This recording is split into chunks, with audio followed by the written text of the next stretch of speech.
আসসালামু আলাইকুম, অগ্নিলা ভ্লগসে আপনাদের সবাইকে স্বাগতম। আমরা ভালো আছি, আশা করি আল্লাহর রহমতে আপনারাও ভালো আছেন।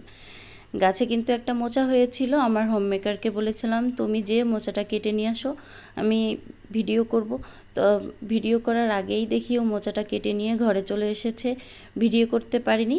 তারপর এসে দেখলাম যে ও পুঁই শাক কাটছে। ওকে কিছু পুঁই শাক, কলমি শাক তুলতে দিয়েছিলাম, দেখি অলরেডি ওর কলমি শাকও তোলা হয়ে গিয়েছে। ও যখন পুঁইশাক তুলছিল তখনই একটু ভিডিওটা করতে পেরেছি, তাই ভিডিওটা করে রেখেছি। আর ও এখন সবজি কাটছে। আজ আমি রান্না করেছিলাম গরুর মাংস আলু দিয়ে পাতলা ঝোল, আর হচ্ছে কলমি শাক ভাজি, আর তার সঙ্গে মোচার তরকারি।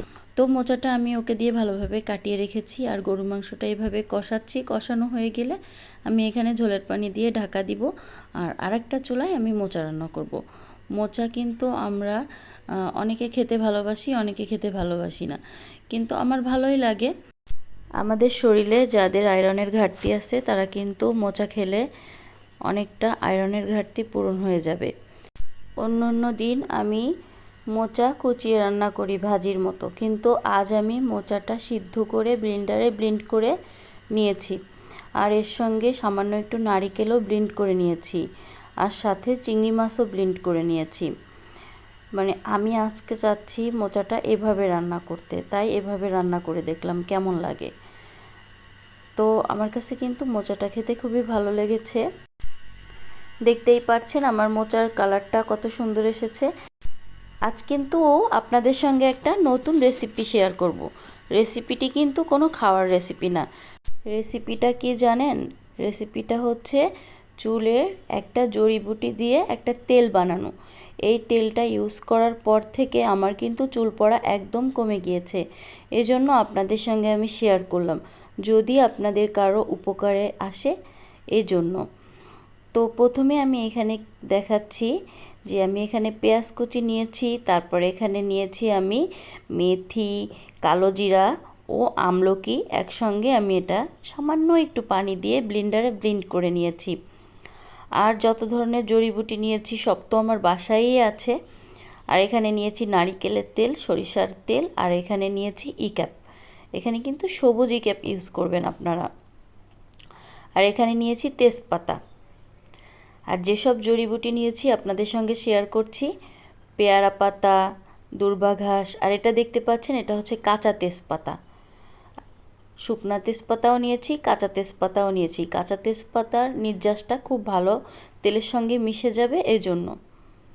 আর এখানে যত ধরনের উপকরণ নিয়েছি সব কিন্তু আমাদের চুলের জন্য খুবই উপকার। তারপর এখানে নিয়েছি বেলি ফুলের পাতা, তারপর এখানে নিয়েছি নয়নতারা ফুলের পাতা এবং মেহেদি পাতা, তুলসী পাতা।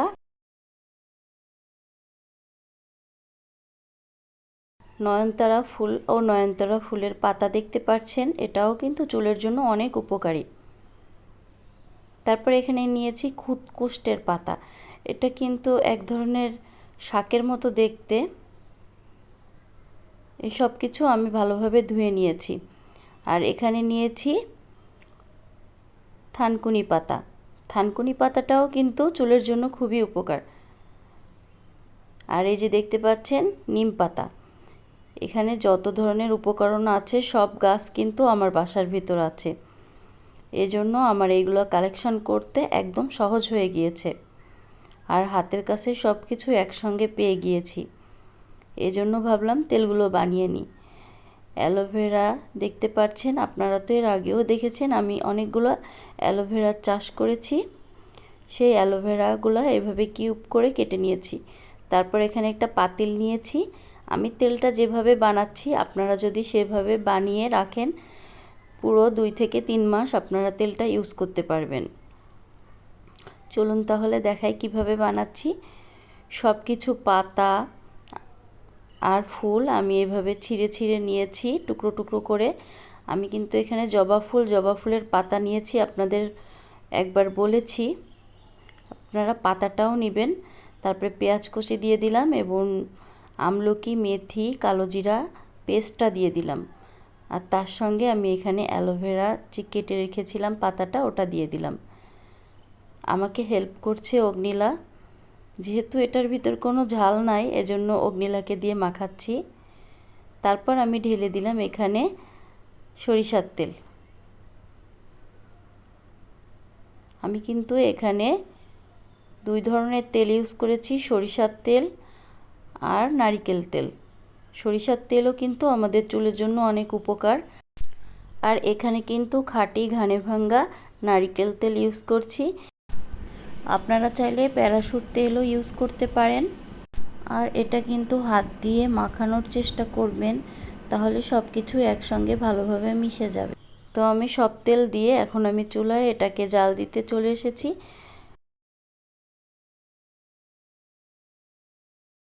এটা কিন্তু খুবই আস্তে আস্তে জাল দিতে হবে গ্যাসের চুলায়, কারণ পুরো নির্যাসটা এর সঙ্গে মিশে যাবে। আমি কিন্তু অনেকক্ষণ যাবৎ জাল দিয়েছি, ভিডিওটা লং হয়ে যাবে বলে আপনাদের সঙ্গে শেয়ার করলাম না। খুবই আস্তে আস্তে প্রায় 30 মিনিটের মতো জাল দিবেন, না হলে কিন্তু তেলটা পুড়ে তেলের গুণাগুণ নষ্ট হয়ে যাবে। তেলটা বানানোর পর আমি এটাকে ভালোভাবে ঠান্ডা করে নিয়েছি। তারপর একটা চাকনির সাহায্যে ভালোভাবে ছেঁকে নিয়েছি। তারপর তেলটা যখন একদম ঠান্ডা হয়েছে, ভিটামিন ই ক্যাপ আছে, সেটা ই ক্যাপসুল আপনারা যে কোনো ফার্মাসিতে পেয়ে যাবেন। সেটা আমি 4-5টা এই তেলটার ভিতর দিয়ে দিয়েছি। আপনারা কিন্তু চুলায় বসিয়ে কখনো ই ক্যাপ দিবেন না, তাহলে ই ক্যাপের গুণাগুণটা নষ্ট হয়ে যাবে। আর এই তেলটা বানিয়ে রেখে আপনারা 2 থেকে 3 মাস ইউজ করতে পারেন। শুধু মাঝে মাঝে একটু রোদে দিতে হবে আর কাচের জারে রাখার চেষ্টা করবেন, তাহলে তেলটা কিন্তু খুবই ভালো থাকবে।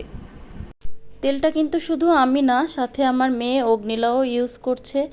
আর আজকে ওর চুলটা একটু আপনাদের দেখিয়ে দিব কতটা ইমপ্রুভ হয়েছে। আর আমি যেহেতু ক্যামেরার সামনে আসি না, এজন্য দেখাতে পারলাম না। তো দেখতেই পাচ্ছেন অগ্নিলার চুলগুলো কত ঘন। এইমাত্র ওকে তেলটা হালকা দিয়ে দিয়েছি।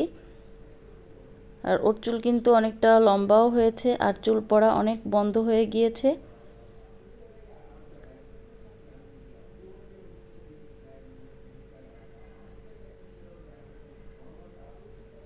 তেলটা মাখালে এমন একটু মাথার ভিতর একটু হালকা ভারী ফিল হবে। তারপর যখন শ্যাম্পু করে ফেলবেন তখন কিন্তু একদম হালকা হয়ে যাবে। আর এখানে কিন্তু ওর কপালেও অনেকগুলো বেবি হেয়ার উঠেছে, দেখতেই পারছেন, ছোট ছোট। মাত্র 2 সপ্তাহে ভালো একটা রেজাল্ট পেয়েছি মা মেয়ে, তাই আপনাদের সঙ্গে শেয়ার করলাম। যদি আমার এই ভিডিওটি কারো একটু হলেও উপকারে আসে, তাহলে অবশ্যই একটি কমেন্ট করবেন ও লাইক দিতে কিন্তু একদমই ভুলবেন না। তাহলে আজ এ পর্যন্ত। ভালো থাকুন, সুস্থ থাকুন, অগ্নিলা ভ্লগসের সাথেই থাকুন।